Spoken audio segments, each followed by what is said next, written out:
Hello guys! Welcome back sa aking munting channel, Juida's Vlog! So for today's video, ako nga sana ay magsasaing ng bigas na mais pero ako'y naubusan kaya naman ako napa-order na naman sa Lazada. Pero hindi agad-agad yan dumating, syempre in-order muna natin yan. So this time dinagdagan ko na ang pag-order, 5 kilo na yung aking binili. Para naman pang matagalang gamit ko na yan, since ako lang naman ang kumakain ng bigas na mais, so aabot sa akin to ng ilang buwan. So, ang brand nga pala nito ay Marca Leon Polenta Bigas na Mais. Maganda yung brand na to kasi subok ko na siya. Then sa plastic niya makikita nyo na rin yung kanyang mga health benefits. Ito ay isang all natural ingredients lang and no preservative added, source of vitamin B at marami pang iba. So yun, dahil nga naubusan ako, kailangan kong bumili dahil ito lang talaga yung ginagawa ko ng rice. So gaya nga ng mga previous video ko, sinasabi ko na bigas na mais na lang yung kinakain ko o ginagawa kong kanin kasi ito ay hindi nakaka-bloated ng tiyan. And kapag lulutuin ito is parang nagluto ka lang din ng white rice.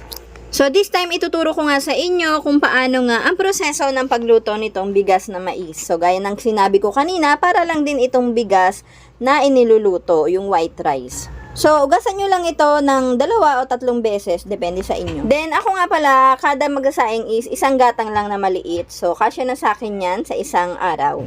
So sa pagsasabaw, kung ano yung tinakal nyo sa bigas, yun din ang gamitin nyo na gamit na pangsabaw. Pero pwede nyo rin naman tansyahin. Depende na lang yun sa inyo kung gaano nyo kayang magtansya. So ayan, gumamit lang ako dito ng electric rice cooker o itong Dreyfus na machine na pwede kang magluto dito kahit ano.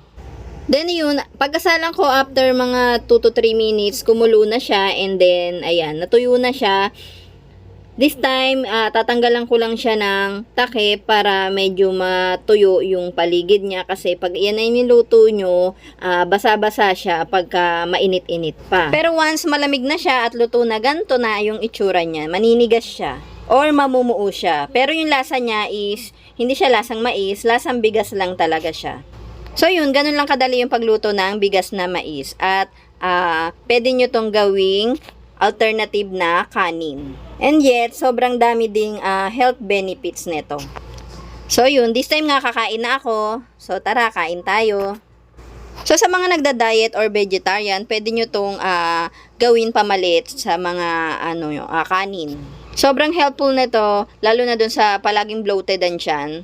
So, ito, pag ito yung ginawa nyong rice nyo, or pamalit nyo sa rice, hindi magiging bloated yung tiyan nyo. So, yun, hanggang dito lang muna.